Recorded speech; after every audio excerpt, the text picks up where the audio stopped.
At my wife's father's will reading, my wife smirked at me and said, "My father left me all his money, so don't expect a dime." The lawyer quietly smiled and slid a folder across the table. "Actually, you might want to read this first." My wife's smirk vanished as she turned the first page. I never had high hopes for today. In fact, I expected nothing at all. Walter Dawson, my father-in-law, had never been particularly fond of me. From the moment I married his daughter, he made it clear that he saw me as an outsider, an intruder in a dynasty he had spent decades building. I was never one of them, never good enough in his eyes. And frankly, I had made my peace with that a long time ago.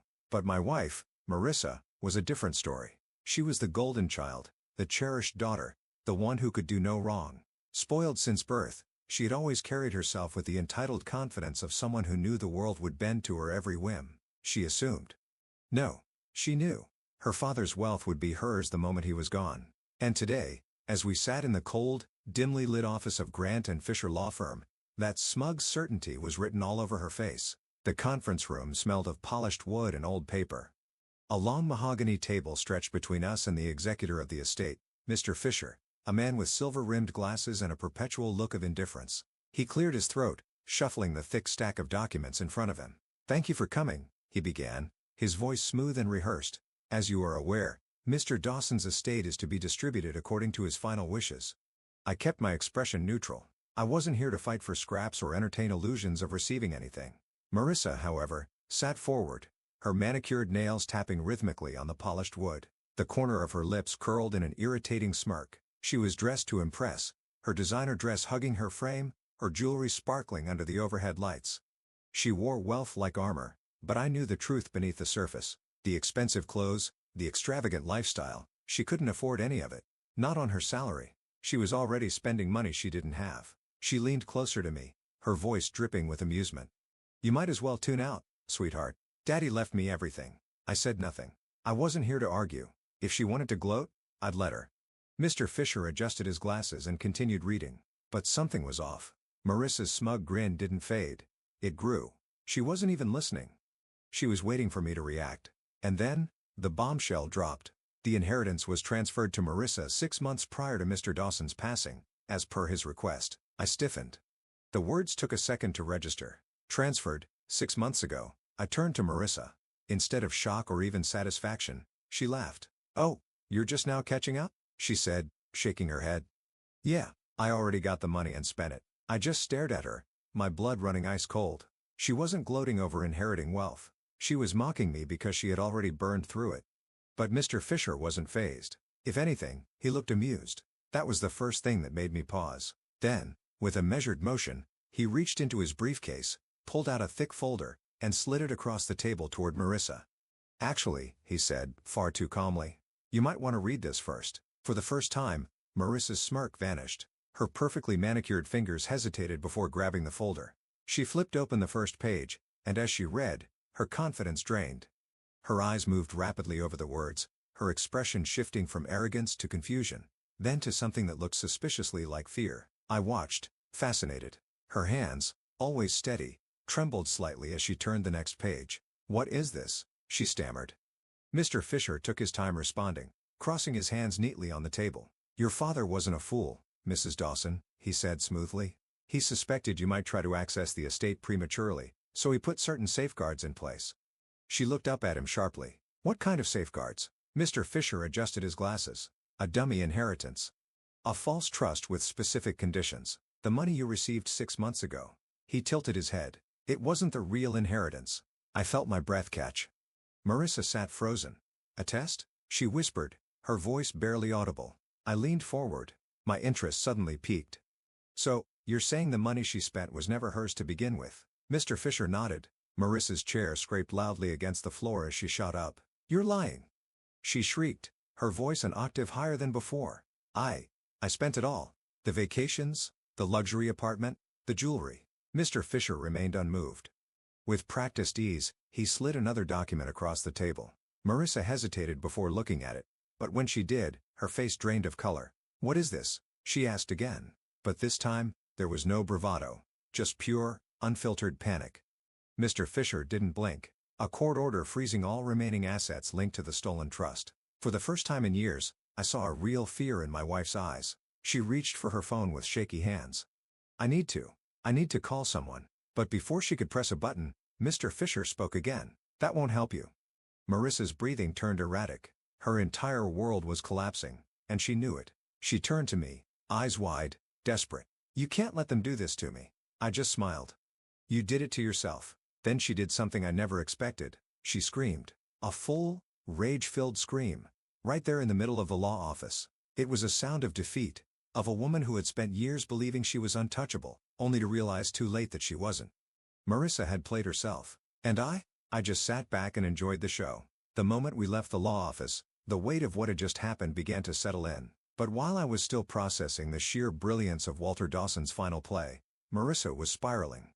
She stormed ahead of me, her heels clicking against the marble floor, phone gripped so tightly in her hand that I half expected the screen to shatter. I watched, almost amused, as she kept hitting redial, her perfectly manicured fingers trembling with each failed attempt. Pick up! Pick up! Pick up! She hissed under her breath, eyes darting back and forth like a trapped animal. Whoever she was calling wasn't answering. Not that I blamed them. Who would? I let out a slow breath, stuffing my hands into my pockets as I followed her out of the building. The air was crisp, sharp with the scent of rain, but the storm outside was nothing compared to the one brewing inside my wife. Correction, soon-to-be ex-wife. By the time we reached the parking lot, Marissa had given up on her phone and spun around to face me. Her face twisted in something between fury and desperation. You knew, didn't you? She accused, her voice shaking. You knew my father was going to pull something like this. I raised an eyebrow. If I knew, do you think I'd be standing here so calmly? Her nostrils flared. You think this is funny? I tilted my head, pretending to consider it. A little. That was the moment she lost it. She lunged at me, hands curled into fists, slamming against my chest like an angry child throwing a tantrum. I lost everything, she screamed. Everything, you smug bastard. I caught her wrists mid-swing, holding them still. No, Marissa, I said evenly. You spent everything. She yanked her hands free, staggering back like I had slapped her. For the first time in years, she looked small, vulnerable. The layers of arrogance, entitlement, and designer clothes couldn't mask the undeniable truth. She had played a game. She wasn't smart enough to win, and she had lost. I can fix this, she whispered, more to herself than to me. Her eyes flickered with desperate determination. I just need to. She turned back to her phone, scrolling through her contacts with frantic movements. Her breath hitched when she found the name she was looking for. She hit call. I leaned against the car, crossing my arms over my chest. Let me guess. She held up a finger, silencing me. I smirked. Too late. Calling your lawyer? I continued, ignoring her glare. Or maybe one of your little friends who helped you burn through your fake inheritance? Her jaw clenched, but she didn't answer. Instead, she pressed the phone to her ear, listening, waiting. And then, her face fell. The call had gone straight to voicemail. I let out a slow, mocking whistle. Oof. That's rough. Marissa snapped her head up. Shut up. I grinned. You know what's funny?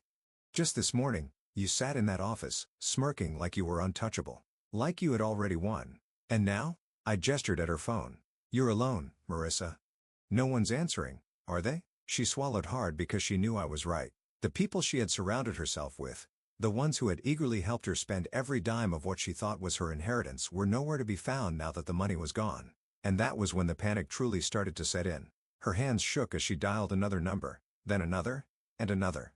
Every call went unanswered. Her breath grew uneven. This can't be happening, she muttered, fingers curling into her hair. This isn't real. I exhaled through my nose, watching her unravel.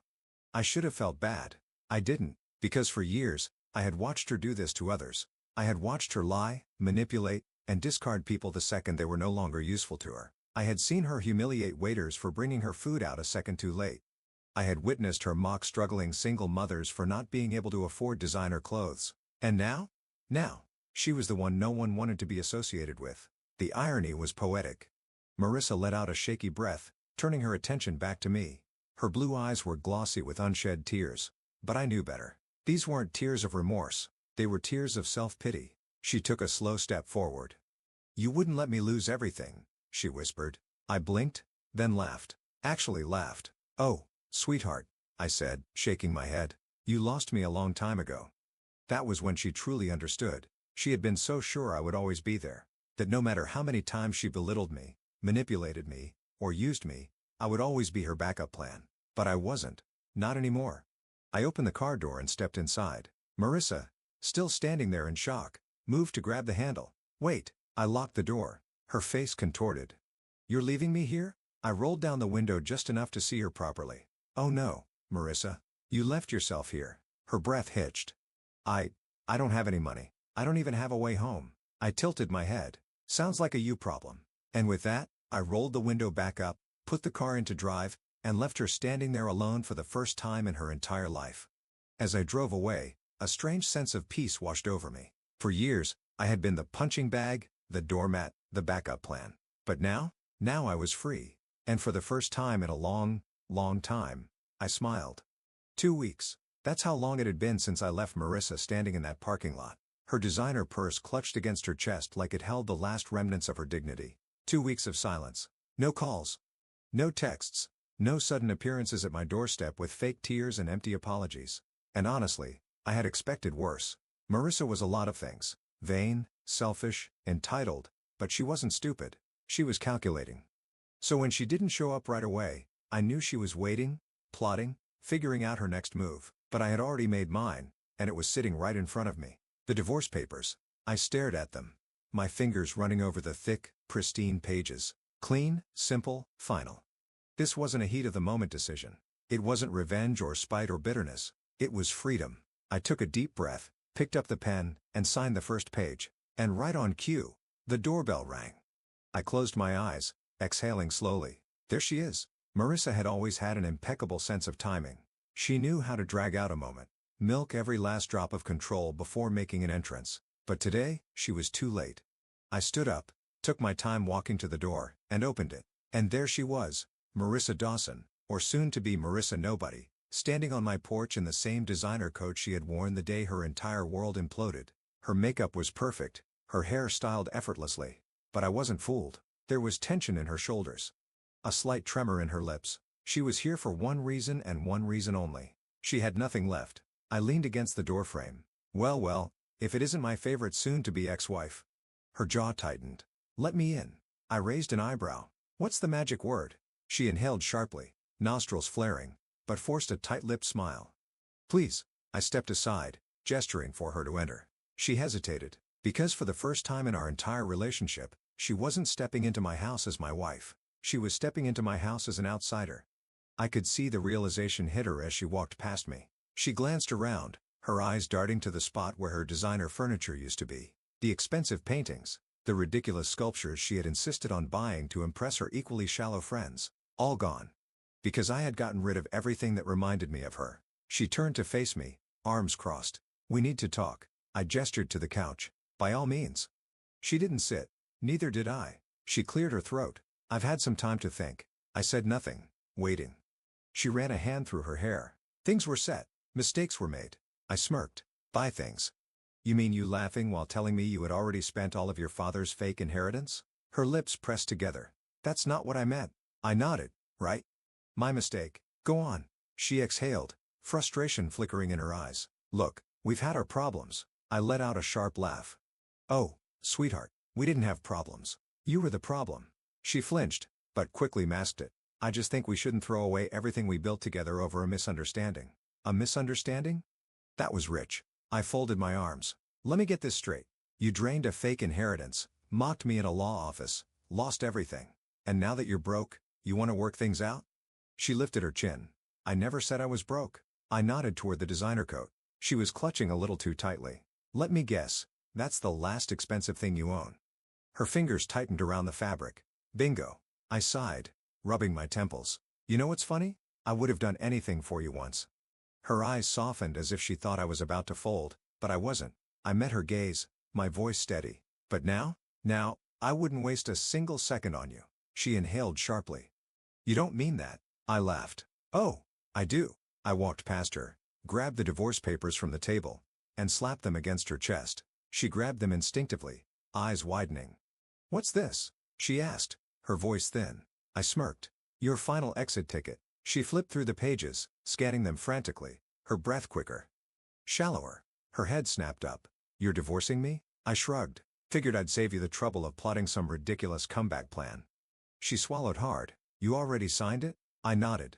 She stared at me like she had never truly seen me before, like she had spent years underestimating me, assuming I would always be there, always willing to clean up her mess, but I wasn't her safety net anymore.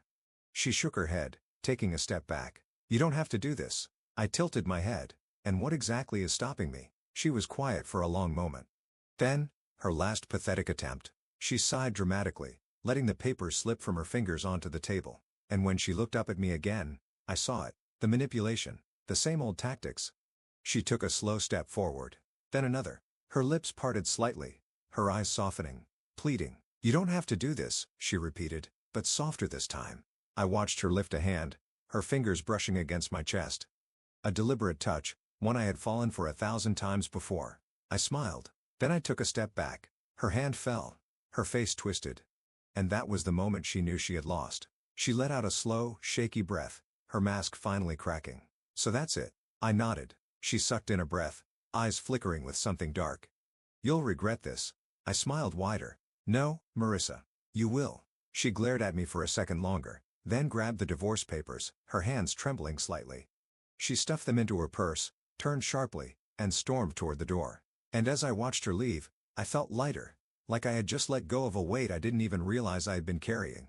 The second the door slammed behind her, I exhaled. Finally, free. For the first time in years, my house felt peaceful. No sharp insults disguised as jokes. No high-pitched voice screaming about something I had done wrong. No sound of designer heels clicking against the marble floors as Marissa paced back and forth, plotting her next move. Just silence. And I loved it. The divorce papers were out of my hands now. She had left, gripping them so tightly I half expected them to crumple into dust. Whether she signed them immediately or dragged out the process just to make my life difficult, I didn't care. Either way, it was over. Or so I thought.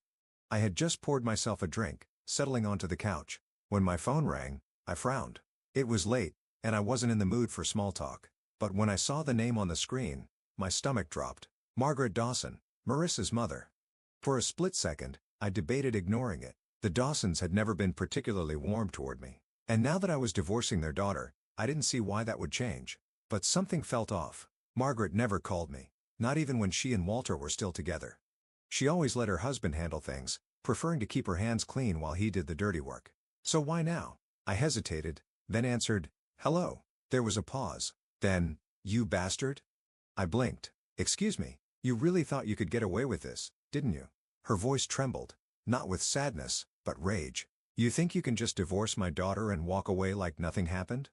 I pinched the bridge of my nose. "Here we go." "Margaret," I sighed. "I don't know what Marissa told you, but she's in the hospital, you piece of shit." My breath caught. "What?" A sharp inhale on the other end. "She overdosed." Silence. For a moment, I thought I had misheard her. She what?" "You heard me," Margaret snapped.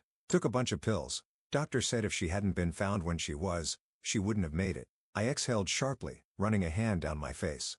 Jesus. A million thoughts ran through my head. Was it real? Was this just another manipulation tactic? Or had she really? No. Even Marissa wouldn't go that far. Would she? I swallowed. "Where is she?" "Street. Vincent's," Margaret said tightly. "And you better get here. Now." Then she hung up. I sat there, gripping the phone so tightly my knuckles turned white. Marissa, in the hospital. I shouldn't care. She had destroyed everything between us. Used me, mocked me. Tried to manipulate me even as she lost everything. But despite it all, despite the years of damage, the lies, the betrayal, I couldn't shake the image of her lying in a hospital bed, alone, helpless. Was this my fault? I exhaled sharply. No. I wasn't the one who burned through millions of dollars. I wasn't the one who used people and tossed them aside like they were disposable. I wasn't the one who turned our marriage into a battlefield. But still, before I could talk myself out of it, I grabbed my keys and headed for the door. Street. Vincent's hospital was eerily quiet when I arrived. The kind of quiet that buzzed with tension, like a storm waiting to break. I approached the front desk, clearing my throat. "Marissa Dawson." The nurse barely glanced up. "Room 307. Visiting hours are almost over." I nodded, making my way down the hallway, my footsteps echoing in the sterile white corridor. When I reached her door, I hesitated. For the first time in a long time, I wasn't sure what I was walking into.